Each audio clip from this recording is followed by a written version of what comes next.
ऐसा मत करिएगा कि वहां बुला के आप अपनी लाठियां तैयार रखें कि हम लाठियां देंगे।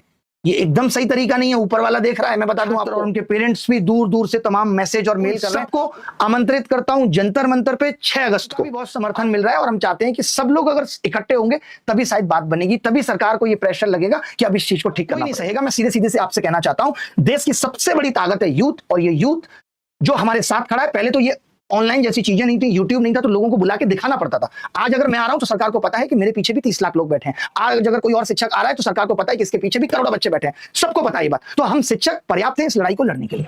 बस मैं विपक्ष के नेताओं से या पक्ष के उन नेताओं से जिनको भी लगता है कि इस पर आवाज उठनी चाहिए, उन सबको आमंत्रित करता हूं जंतर मंतर पे 6 अगस्त को।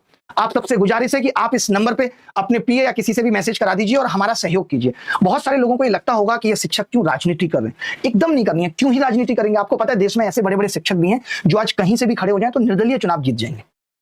हमें चुनाव नहीं जीतना है। और क्यों जीतना है चुनाव? आपको क्या लगता है? अब हम यहाँ के आगे बताएं कि हमारा जीवन कैसा है। जो एक नेता 45 से 50 साल लग जाते हैं पहुंचने में और अचीव करने में, यहां वो चीज हमारे यहाँ 21-21 साल की लड़कियां अचीव करके बैठी हैं।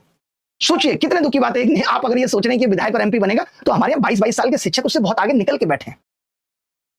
ये बहुत बड़ी बात है। तो कोई ये ना सोचे कि हमें राजनीति करनी है। बिल्कुल नहीं करनी। क्यों करनी है राजनीति? बहुत गंदी चीज है। बट हम इस राजनीति को सुधारना चाहते हैं। हम वो गलती नहीं करना चाहते जो केजरीवाल साहब ने की, कि राजनीति करने चले गए और खुद ही उस दलदल में फंस गए, क्योंकि ये बहुत बड़ा मोह है। हमें इसमें नहीं फंसना। और क्यों फंसना है? हमें तो अभी कोई और विकल्प भी नजर नहीं आता जो देश को सही तरीके से लीड कर सके। हम तो जो मोदी जी की खामियां हैं सिर्फ उन पे सवाल उठाना चाहते हैं।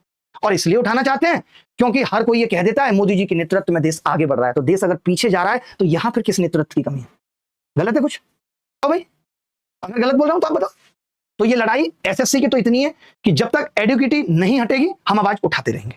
अभी नॉर्मली आए हैं, अभी प्रूफ इकट्ठा कर रहे हैं, सीधे पीआईएल लगाएंगे कि इस तरीके से ये एजेंसियां जैसे सारे सॉलिड प्रूफ होंगे किस तरीके से घोटाला और घपला कर रही है, हटाना पड़ेगा। पूरा सिस्टम रुक जाएगा। हम नहीं चाहते कि बच्चों का एग्जाम रुके, सिस्टम रुके। इसीलिए अभी कहना चाहते हैं कि आप बता दो कि आप कैसे सुधार करोगे। आप इस बात की गारंटी दे दो कि कैसे सुधार करेंगे। एसएससी के ऊपर लानत है कि उसने ये तक नहीं चेक किया कि एडुकेटी के पास सेंटर्स कैसे हैं। वो कहते हैं कि वो लोग वादा करके गए थे कि उनके पास अच्छे सेंटर्स हैं, और वादा ये था कि आपका एग्जाम कराएंगे जहां बाहर भैंस रेंग रही होगी, ऊपर डीजे चल रहा होगा, बाहर साड़ियां सूख रही हैं, कपड़े सूख रहे हैं। सर मानी चाहिए, एसएससी को सर मानी चाहिए। और एसएससी के चेयरमैन साहब ऐसे लोगों का आके बचाव कर रहे हैं। चेयरमैन साहब आपसे ये उम्मीद नहीं थी। आप भी हमारे साथ आके बैठिए जंतर मंतर पे 6 तारीख को, और आप भी बताइए कि कैसे ये कंपनी सिस्टम में आई है। गुजारिश करता हूं, आपके रिटायरमेंट का वक्त है, अब और मत करिए सेवा, मत दीजिए देश को सेवा। अब वक्त आपको इस देश के यूथ के साथ खड़े होने की है।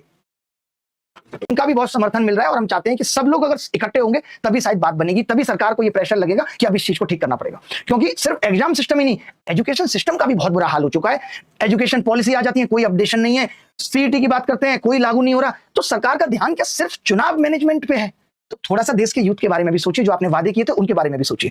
तो अभी की प्लानिंग सिर्फ एक है जो मुझे आपसे कहनी है, बतानी है, कि 6 तारीख को जंतर मंतर पे जो 150 लोगों की परमिशन दिल्ली पुलिस ने दी है, और मेरी दिल्ली पुलिस से भी ये गुजारिश है कि आपका मन कभी भी बदल सकता है। आप सोच सकते हैं कि नहीं नहीं अभी आप नहीं बैठेंगे, तो हमने ये नंबर जारी किया हुआ है, आप इस पे कॉल करके हमें बता दीजिए।